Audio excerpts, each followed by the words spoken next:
Hi, my name is Peter Thiel, and my career has been in media, primarily radio, but television as well, where I have worked with businesses and with media properties to help them develop their brand.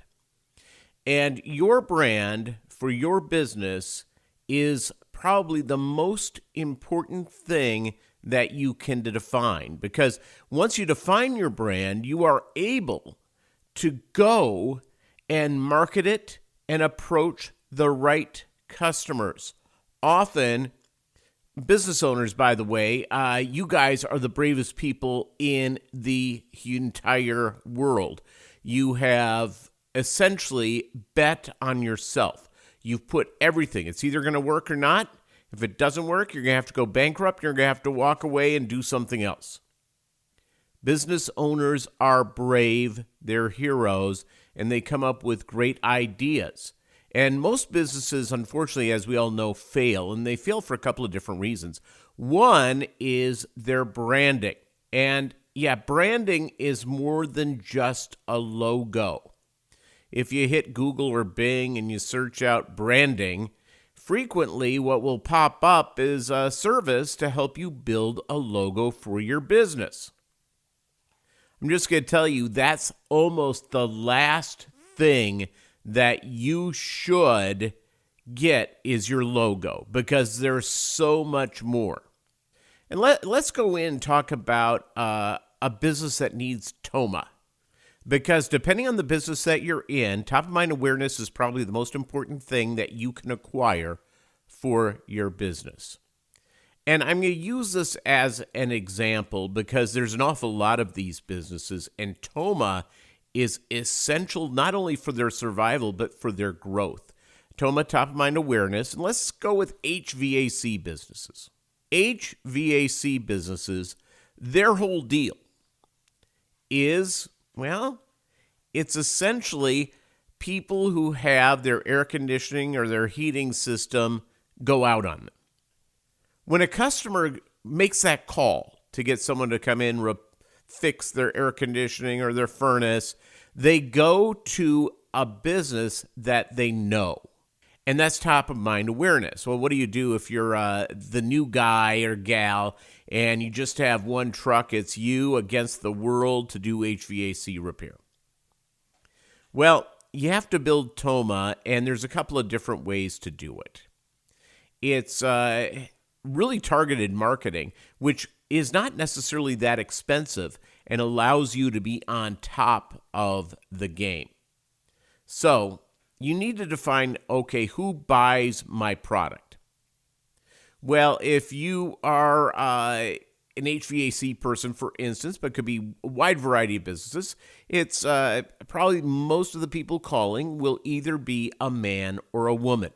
And there are certain businesses where 80% of their customers are men or 80% of their customers are women. So you want to be focused on the most likely person to buy your product or use your service. All right. And are they a homeowner or renter? Well, if you're an HVAC person or a plumber, a roofer, they're a homeowner. And how old are these people? Are these people in their 20s? Probably not. 30s, probably some. 40s, 50s, 60s, and above? Yeah, probably yes. What's their income? This has a lot to do with it as well, because all of a sudden, if you sell or your products are, you sell a certain type of air conditioner or a certain type of heater, which are the furnace, and they tend to be more expensive. Well, you want to make sure you have it defined to where you're going to places where the people can afford to buy your product. Here's the other question. What is your company's unique selling proposition? I'll tell you what it's not. Locally owned and operated. It's thrown out a lot in commercials. You see it a lot in postcards you get in the mail or a mailer, whatever that is. Locally owned and operated. The people do not care about that. That's why Target, Walmart, Home Depot, all those huge big box stores are everywhere. because people don't care about that.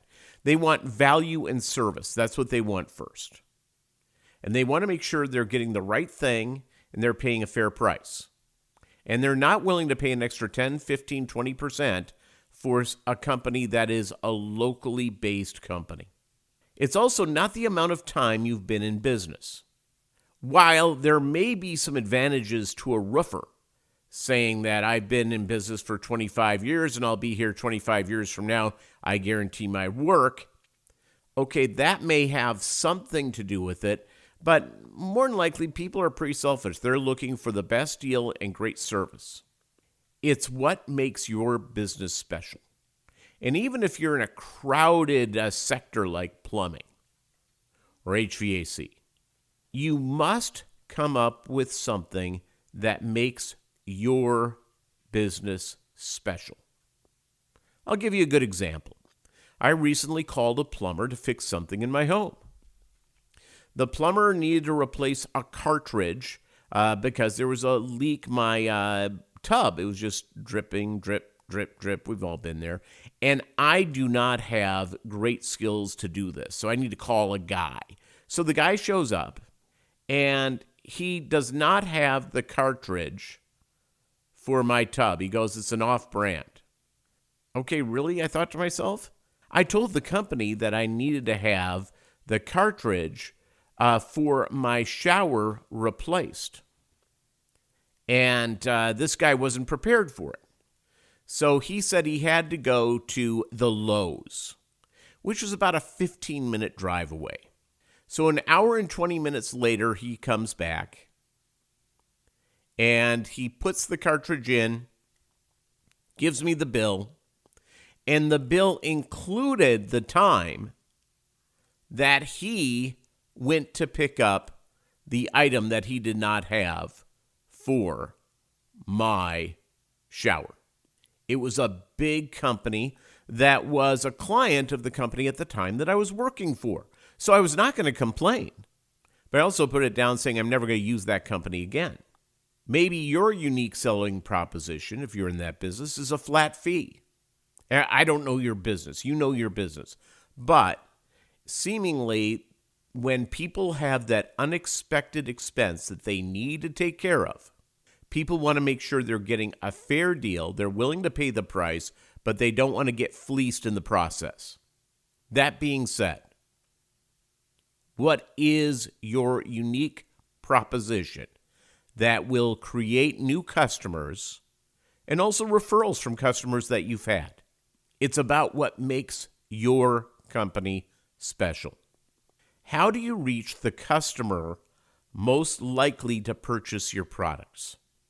And this has to do with marketing, advertising, and perhaps being a part of community events.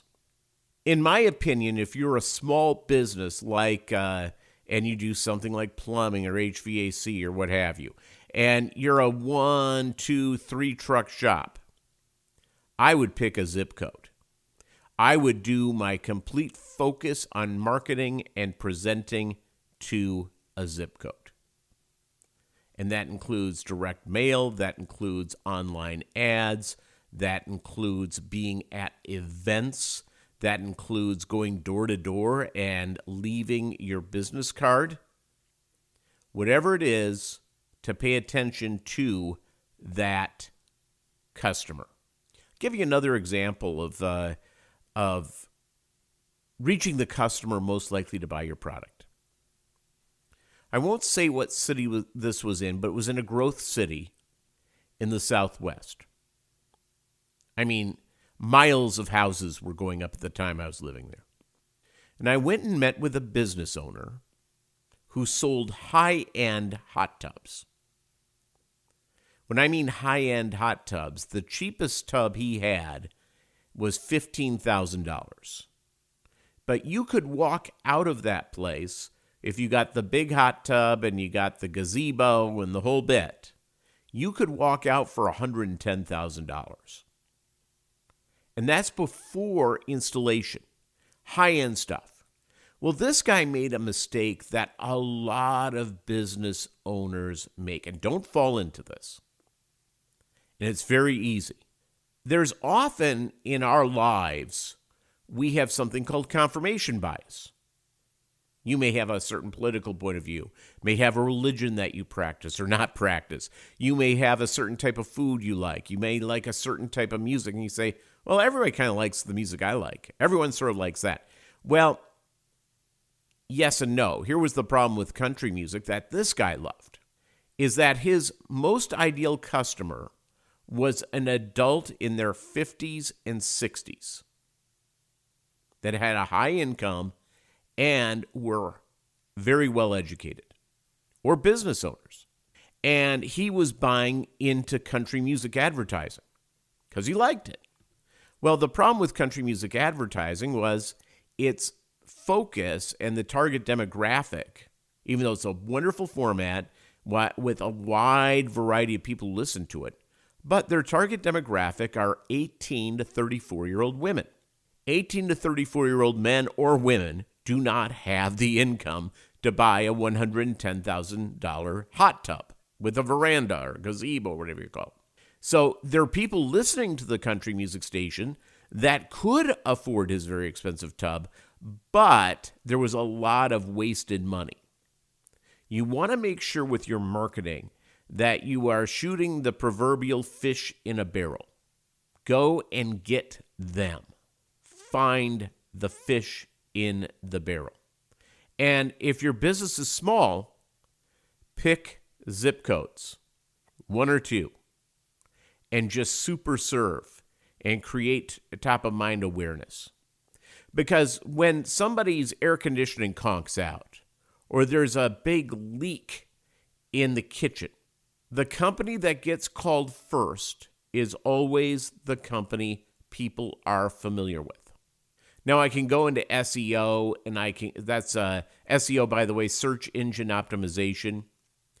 And that's kind of a big deal. But if all of a sudden you type in HVAC and you put in your town, it'll give you a list of the businesses that do it. And 99% of the time, people will sit there and say, oh, I know, I've heard of them. Let me give them a call. That's who gets called first. That's why TOMA is essential. And branding and defining your ideal customer is the most important thing. I've helped multi-million-dollar companies define their customer. And depending on the services that you want from me, it's not terribly expensive. VoiceOverPeter.com. VoiceOverPeter.com. I'm available to help your business focus on your target audience. I'm not an advertising agency.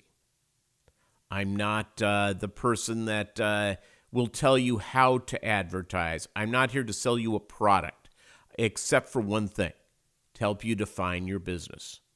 And defining your business is the most important step for your company to have long-term success and growth. I was talking to a business owner not that long ago, and I said, well, tell me about, how long, and explain your business. And he was telling me about his business and that he had been on the same corner for 30 years. And I said, well, how's business? He goes, yeah, it's okay.